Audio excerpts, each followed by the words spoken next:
كيفكم جماعة؟ شو الأخبار؟ إن شاء الله كله تمام. وشو رأيكم بالسيت اب؟ شي فاخر على الآخر صح؟ عموما حبيت أحكي عن الترند الجديد، ترند الهبري أو الهبرية أتوقع. القصة وما فيها، في ترند طالع هاليومين هو ترند الهبرية. بنات يقطوا وجههم بهذا الشي اللي اسمه هبري، وصارت في خناقة بين السوريين والعراقيين بأنه الأغنية عراقية لا سورية. فخلينا نتفرج على هذا الفيديو ونعرف القصة. ولكن قبل ما نبدأ بالقصة يا جماعة حابب أشكركم على التعليقات الحلوة اللي بشفتها، هاي أشياء بتفرحني. وخلينا نشوف إذا هذا الفيديو يوصل ل20 لايك. آسف يا جماعة، لازم تكون متواضع، هاي البداية. يمكن بعدين يوصلوا الفيديوهات ل20,000، مين يتوقع، الله أعلم. فخليكم معنا. اوكي يا جماعة، هذا الفيديو راح يشرح لنا شو هي قصة الهبرية. لم يمر ترند الهبري أو الهباري مرور غيره من الترندات على هو الهبري ولا الهباري دقيقة؟ اسمه الصحيح للترند هو الهبري وليس الهباري. اوكي الترند اسمه الهبري، فخلينا نشوف. وسائل التواصل، بل أشعل نقاشا واسعا حول جذوره ومعناه. يبدأ الترند بأغنية يابانية تحمل اسم أكاكيرو، وبحسب المعلومات شو دخل الأغنية بهاي الأغنية العراقية؟ التيك توك غريب كثير عشوائي. المتوفرة، فهي أغنية مأخوذة من برنامج تعليمي للأطفال يشرح نتائج مزج الألوان بطريقة لطيفة. لكن المؤثرين والمؤثرات حول العالم حولوا هذه الأغنية إلى ترند، مستخدمين مساحيق التجميل والملابس وغيرها من الإضافات التي تنسجم مع محتوى كل مؤثر لإظهار نتائج المزج المبهرة بطريقة مختلفة. لكن في العالم العربي اختار المؤثرون أن تكون النهاية مختلفة، حيث دمجوا موسيقى يقال فيها غطيت شعري والوجه والهبري كما يتداول غطاء أسود يلف فوق الرأس. ويقال إن تسميته مشتقة من زهرة الهبري في بادية الفرات بين سوريا والعراق، حيث ارتدت المؤثرات لباسا تراثيا مع وضع الكحل الأسود والمكياج الثقيل، بينما ارتدى بعض المؤثرين وشاحا على رؤوسهم. لكن ما حدث لاحقا هو أن الخلافات بدأت حول أصل الأغنية، فمنهم من قال إنها سورية ومنهم من قال إنها عراقية، بينما أشار آخرون إلى أن مطربا سوريا غنى الأغنية مؤخرا لكنها في الأصل مرثية حزينة عراقية لأم تبكي على ابنها المتوفى، ورأوا أن توظيفها في سياق ترفيهي يفرغها من معناها العاطفي العميق. شكرا. أنا مو معترض على الترند، تمام، ولكن إذا القصة حزينة عن أم فقدت ابنها، فكيف يوظفوا هيك كلام، هيك أغنية حزينة لترند عن الجمال وعن اللبس العربي؟ غريب جدا. عموما بدي أقيم كل بنت بالفيديو. بدي أشوف أكثر مشهورة بيلبق لها ترند الهبري، فخلينا نشوف أول واحدة اللي اسمها آسو أتوقع.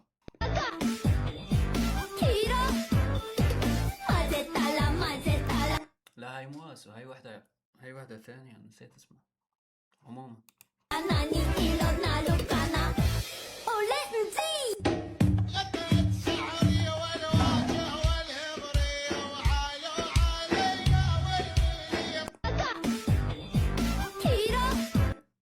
حلو، جميل جدا.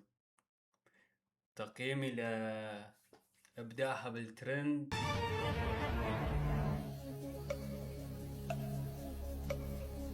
5/10. بصراحة مو لها كثير. خلينا نشوف اللي بعدها عزة، هاي اللي كانت تطلع على قنوات MBC 3، بلكي تعرفوها. عشق الطفولة.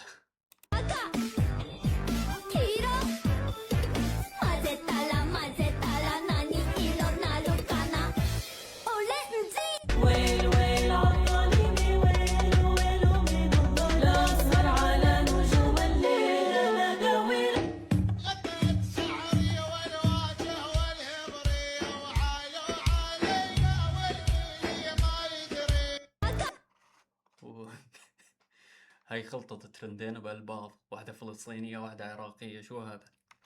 ولكن تقييمي لعزة بصراحة لأنه هي عشق الطفولة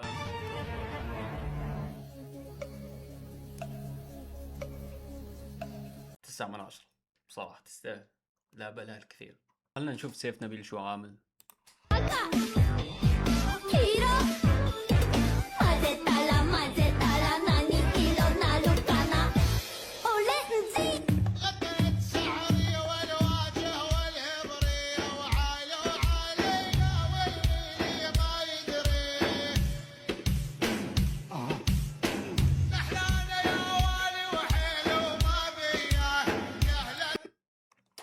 بصراحة يلبق له سيف نبيل.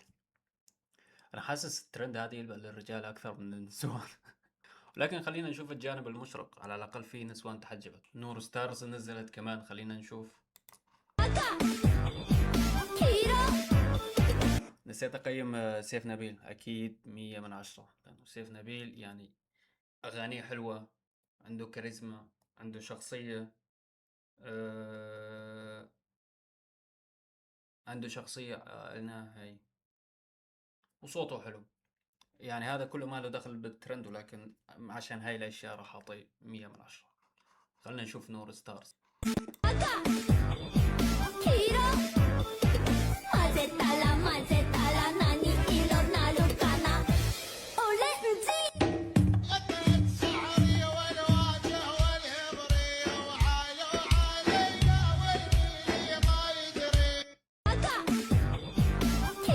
بصراحة يلبق لها نور ستارز.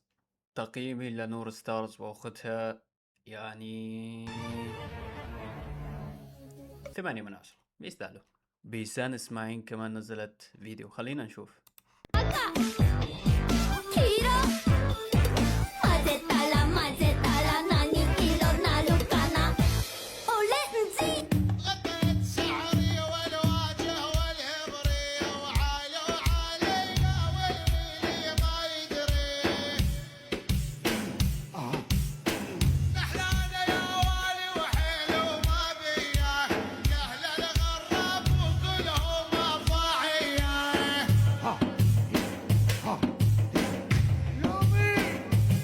والله كثير لا بالها بصراحة. تقييمي لبيسان اسماعيل 10/10.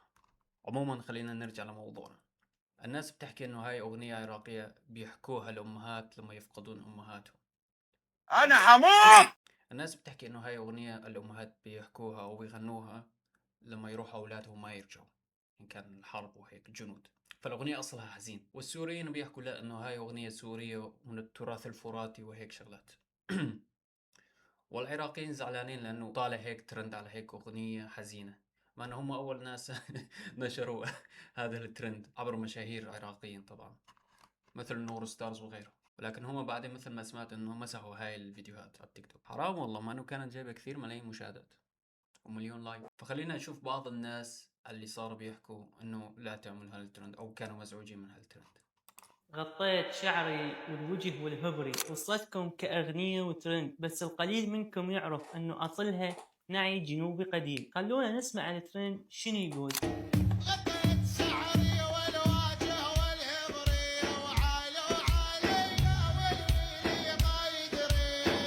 ومثل ما شفتوا هسه محاول الكلام الى غناء. خلونا نرجع نشوف الفيديو الاصلي. صيت راسي والشعر والهبري عالوا عليا بصراحة صوت الحجة كثير حلو، وهاي هي الأغنية الأصلية أصلا. والويلي ما يدري. الكلمات تحكي عن حزن جنوبي قديم، كلمات انقالت قد يوم من قلب مكسور، لكن للأسف تحولت هاي الكلمات إلى أغاني وترند. السؤال هنا، هل فعلا الناس تعرف الجاي يسوون؟ غطيت شعر.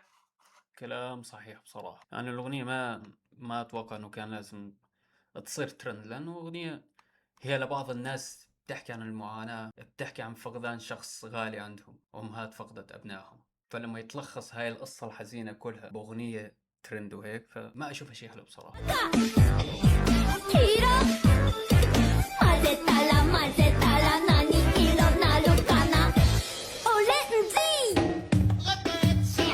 يا عمي شو قصتكم مع الحيوانات؟ في اللي طالع أسد، في اللي طالع النمر، في اللي عم طالع نسر، في اللي عم طالع حية، كل واحد عم طالع شكل. شو دخل الترند هاد بالحيوانات؟ ما بعرف. بس عموما خلينا نشوف زي البقال هؤلاء.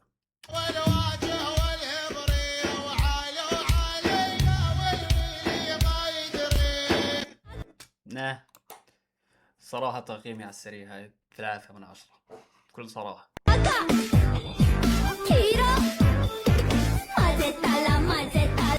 هذول مو كانوا صغار، كيف كبروا بهالسرعة؟ بتذكر انه هذول 2 يوتيوبر. كيف الناس تكبر بهالسرعة؟ يعني اعمارهم 17 18 ويبينوا بال 19 وال 20 و30. والله غريب، مع انه انا عمري 22 سنة بس ما يبين علي ابدا. غريب. خلنا نكمل.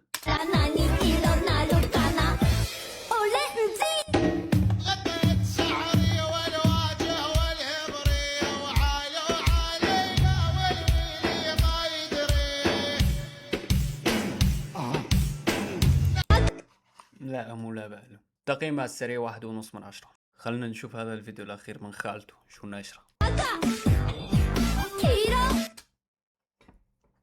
خالته أبدا ما يلبالك. شو حاطة على راسك تاج فرعون؟